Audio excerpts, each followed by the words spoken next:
আসসালামু আলাইকুম এভরিওয়ান। আমি আছি আপনাদের সাথে মোহাম্মদ রায়হান। আপনাদের সবাইকে রায়হান ইউটিউব ব্লগসে স্বাগতম। আজকে আপনাদের জন্য নিয়ে এসেছি নতুন একটি টপিকস।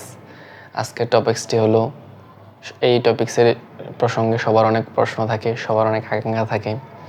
যারাই অস্ট্রেলিয়াতে পড়াশোনা করতে যায় বা অনেকে যারা অস্ট্রেলিয়াতে পড়াশোনা করতে যায় না, তাদের সবারই একটি আকাঙ্ক্ষা হচ্ছে যে অস্ট্রেলিয়াতে পড়াশোনা করতে গেলে আসলে কত টাকা প্রয়োজন হয়।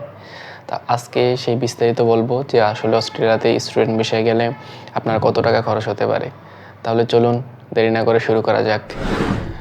আসলে অস্ট্রেলিয়াতে আপনার যে খরচটা, ওই খরচের সবচেয়ে বেশি খরচই হচ্ছে আপনার টিউশন ফিতে।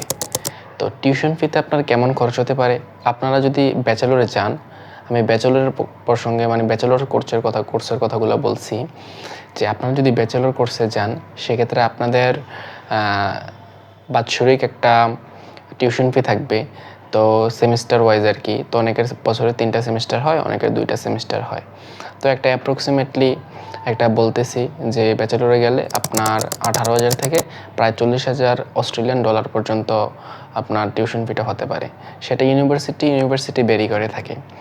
তো কি করতে হয়, দেশ থেকে গেলে তো অনেক ইউনিভার্সিটি আছে কি আপনাকে বলবে যে 1 বছরের টিউশন ফি পেড করে যাওয়ার জন্য, বা অনেক ইউনিভার্সিটি বলবে যে 1 সেমিস্টার টিউশন ফি পেড করে যাওয়ার জন্য দেশ থেকে।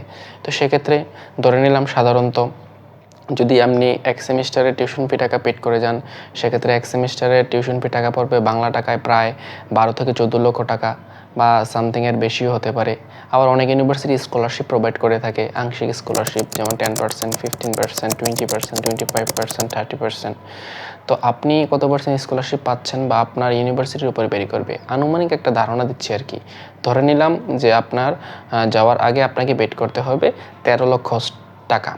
তো 13 লক্ষ টাকা কি আপনার টিউশন ফি বাবদ। তার ব্যতীত আরেকটা যে বড় খরচ রয়েছে সেটা হচ্ছে আপনার হেলথ ইন্স্যুরেন্স ফি। তো হেলথ ইন্স্যুরেন্স ফিটা আপনার কত দিতে হয়? ওইটা সাধারণত প্রতি বছর মনে করেন আপনার অস্ট্রেলিয়ান ডলার 600 থেকে 1000 অস্ট্রেলিয়ান ডলার পর্যন্ত হয়ে থাকে। তো সেক্ষেত্রে আপনার কিন্তু 1 বছরের হেলথ ইন্স্যুরেন্স কভার দিয়ে গেলে হবে না। সেক্ষেত্রে আপনাকে করতে হবে কি, আপনাকে কোর্সটা যতদিনের বা আপনার ভিসার ভ্যালিডটা যতদিন বা কোর্সের ভ্যালিড যতদিন, আপনাকে ততদিনের হেলথ ইন্স্যুরেন্স ফি প্রোভাইড করে যেতে হবে। তো সেক্ষেত্রে হয় কি, সেক্ষেত্রে আপনার হেলথ ইন্স্যুরেন্স ফিটা হয় আনুমানিক বাংলা প্রায় 2 লক্ষ থেকে 3 লক্ষ টাকার মতো, এরকম একটা। তো ধরে নিলাম আপনার হেলথ ইন্স্যুরেন্স ফি হচ্ছে আপনার 2 লক্ষ টাকা।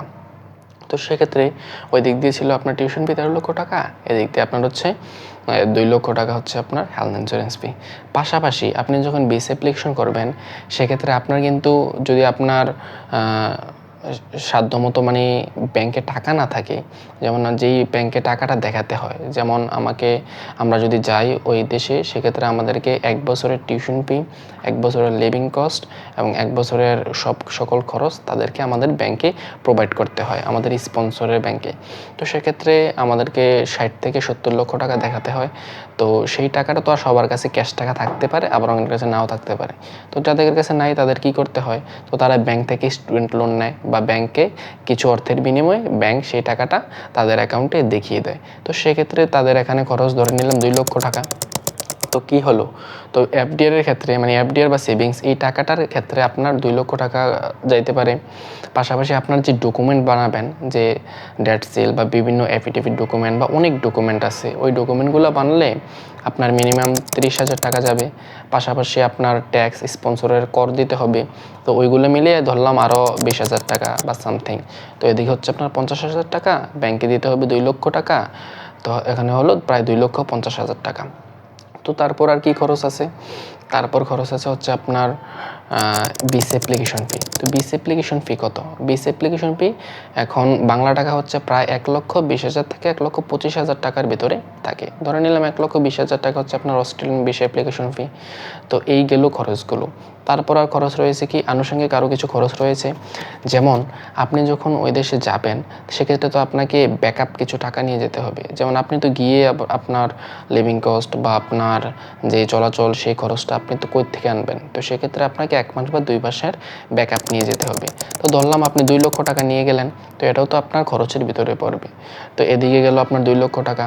পাশাপাশি আপনার আরও কিছু খরচ রয়েছে, যেমন আপনি যাওয়ার সময় টিকিট তো বুক করতে হবে, এয়ার টিকিট। তো এয়ার টিকিটের প্রাইস হচ্ছে আপনার ৮০,০০০ টাকা থেকে প্রায় ১.৫ লক্ষ টাকা পর্যন্ত হয়ে থাকে। তো সেটা ভেরি করে হচ্ছে আপনার এয়ারলাইন্সের উপরে ডিপেন্ড করে আপনি কোন এয়ারলাইন্সে যাবেন। তো ধরে নিলাম আপনি একটু সস্তায় গেলেন বা মিডিয়াম রেঞ্জের এয়ারলাইন্সে গেলেন, সেক্ষেত্রে আপনার খরচ পড়লো ১ লক্ষ টাকা। তো তারপর আর কি খরচ থাকলো? তারপর আপনি শপিং করলেন, মানে যাওয়ার সময় তো কিছু শপিং করে নিয়ে যাইতেই হয়। ক্ষেত্রে আপনি শপিং করবেন, তো শপিং করলে আপনার কত টাকা করতে পারেন? ধরলাম শপিং করলেন ৫০,০০০ টাকা বা ৪০,০০০ টাকা। তো এই গেল খরচ। তো আপনার এখানে কত টাকা খরচ গেল? এবার আপনি হিসাব করুন। আপনার টিউশন ফি ধরলাম ১৩ লক্ষ টাকা, আপনি হেলথ ইন্স্যুরেন্স কভার ধরলাম হচ্ছে আপনার ২ লক্ষ টাকা, তারপরে আপনার এয়ার টিকিট ধরলাম ১ লক্ষ টাকা, তারপর হচ্ছে আপনার